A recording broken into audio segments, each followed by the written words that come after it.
जय हिंद प्यारे साथियों, साक्षी रोजगार 2.0 यूट्यूब चैनल में आपका स्वागत है, अभिनंदन है। मैं आपका होस्ट और दोस्त सीएल सर।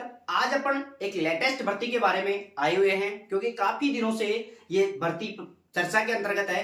तो काफी बच्चों का कॉल और मैसेज आ रहा था कि सर ये पीएम श्री जो विद्यालय हैं वो कौन से हैं, और जो 402 पीएम श्री विद्यालयों में जो संविदा के आधार पर भर्ती निकली है उसकी योग्यता क्या चाहिए, क्या इसके अंतर्गत बीएड वाले विद्यार्थी एलिजिबल है या नहीं है, उसके बारे में अपन विस्तार से चर्चा करेंगे। इनका आवेदन ऑफलाइन होगा या फिर ऑनलाइन होगा, बिल्कुल साथियों ये अपन विस्तार से ए टू जेड चर्चा करेंगे। तो आइए अपन जिस सेशन की चर्चा कर रहे हैं उस सेशन का नाम है पीएम श्री स्कूलों में भर्ती। बिल्कुल साथियों 2025-26 सेशन के लिए पीएम श्री विद्यालयों के अंतर्गत ये भर्ती होने जा रही है।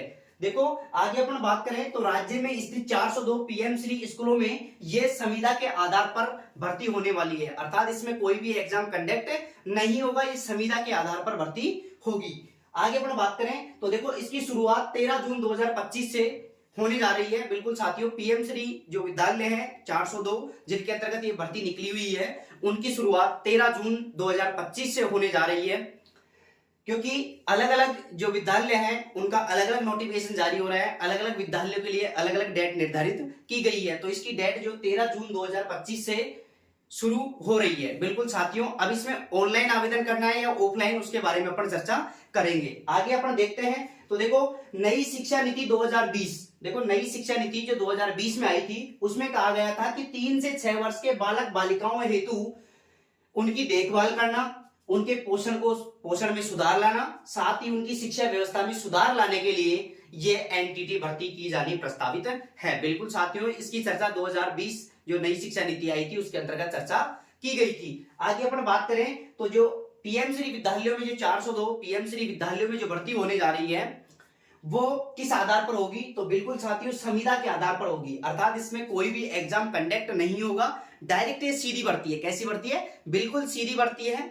आगे अपन बात करें तो देखो आवेदन, अब काफी बच्चों का सवाल था कि सर हमें आवेदन कैसे करना है, ऑनलाइन मोड से करना है या ऑफलाइन मोड से करना है। बिल्कुल साथियों इसकी ऑनलाइन प्रक्रिया बिल्कुल भी नहीं है, ऑफलाइन हमें स्वयं स्कूल में जाकर ये आवेदन करना पड़ेगा। तो आवेदन की बात करें तो नजदीकी जो पीएम श्री स्कूल में जो बाल वाटिका प्रभारी से जाकर संपर्क करें कि भर्ती कब से हो रही है और कौन सी तारीख को आवेदन करना है। बिल्कुल साथियों बाल वाटिका जो स्कूलें हैं, जो पीएम श्री स्कूलें हैं उनके अंतर्गत जाना है अपने को, और जो बाल वाटिका जो प्रभारी है उस स्कूल में प्रभारी जो निर्धारित किया गया है उससे जाके अपने को संपर्क करना होगा और उनसे पूछना पड़ेगा कि सर ये अपने स्कूल के अंतर्गत भर्ती प्रक्रिया कब से शुरू हो रही है और कब से आवेदन प्राप्त हो रहे हैं, कब से फॉर्म अप्लाई करना है, कब से फॉर्म अपने को जमा करवाना है। बिल्कुल साथियों तो ये ऑफलाइन मोड पर ये भर्ती होने जा रही है। आगे अपन बात करें, काफी बच्चों का सवाल था कि सर इसके अंतर्गत बीएड वाले विद्यार्थी शामिल होंगे या नहीं होंगे।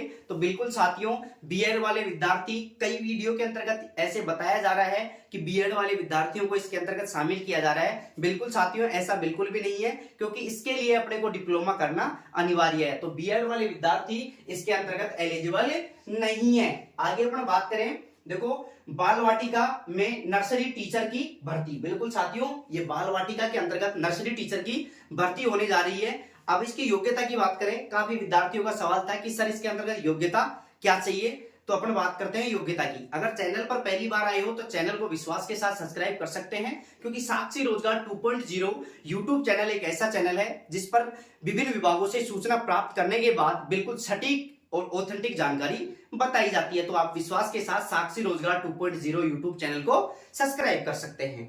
आगे अपन योग्यता की बात करें तो योग्यता इसमें अपने को 12th तो चाहिए ही, साथ में एनटीटी का डिप्लोमा या एनटीटी का डिप्लोमा नहीं हो तो डीपीएसई का डिप्लोमा अपने को जरूरी है। बिल्कुल साथियों 12th के साथ में एनटीटी डिप्लोमा हो या फिर 12th के साथ में डीपीएससी का डिप्लोमा अनिवार्य है। बिल्कुल साथियों आगे अपन बात करें तो देखो आंगनवाड़ी पाठशाला पूर्व प्राथमिक नर्सरी स्कूलों में आने वाली है परमानेंट भर्ती। बिल्कुल साथियों आंगनवाड़ी पाठशाला के अंतर्गत भी परमानेंट भर्ती आने वाली है, पूर्व प्राथमिक विद्यालयों के अंतर्गत भी ये भर्ती आने वाली है।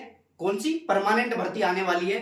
तो आपको एनटीटी का डिप्लोमा करना अनिवार्य है। बिल्कुल साथियों एनटीटी का डिप्लोमा एक ऐसा डिप्लोमा है जिसमें देखो जो सैनिक स्कूल हो गए, मॉडल स्कूल हो गए, आंगनवाड़ी कार्यकर्ता के स्कूल आंगनबाड़ी कार्यकर्ता के पद हो गए, उसके अंतर्गत एनटीटी के अपने को 4 अंक मिलते हैं। देखो आंगनबाड़ी कार्यकर्ता के अंतर्गत एनटीटी के अपने को 4 अंक मिलते हैं, तो अपना सिलेक्शन और भी नजदीक हो जाता है। तो बिल्कुल साथियों, जो भी एनटीटी के इच्छुक छात्र हैं, इन भर्तियों में शामिल होना चाहते हैं, तो वो तुरंत ही एनटीटी का डिप्लोमा कर ले में। बिल्कुल साथियों, क्योंकि एनटीटी का डिप्लोमा एक ऐसा डिप्लोमा है जो बीएड के समक्ष है। बिल्कुल साथियों, जिन विद्यार्थियों ने बीएड कर रखी है उनको भी 4 अंक प्राप्त होंगे आंगनबाड़ी कार्यकर्ताओं के अंतर्गत, और जिन्होंने एनटीटी का डिप्लोमा प्राप्त कर रखा है उनको भी 4 अंक प्राप्त होंगे। तो एनटीटी का डिप्लोमा जो भी इच्छुक छात्र हैं वो कर सकते हैं।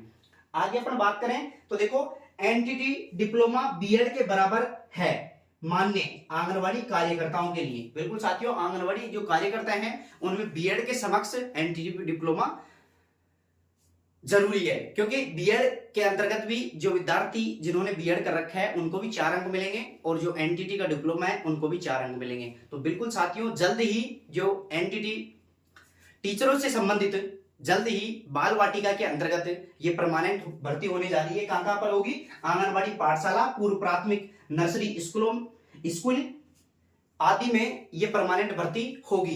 तो अपने को अभी से ही शुरू कर देनी है। एनटीटी डिप्लोमा वाले जो छात्र हैं, वो जो भी इच्छुक छात्र हैं, वो एनटीटी डिप्लोमा कर सकते हैं। तो ये थी अपनी A to Z जानकारी।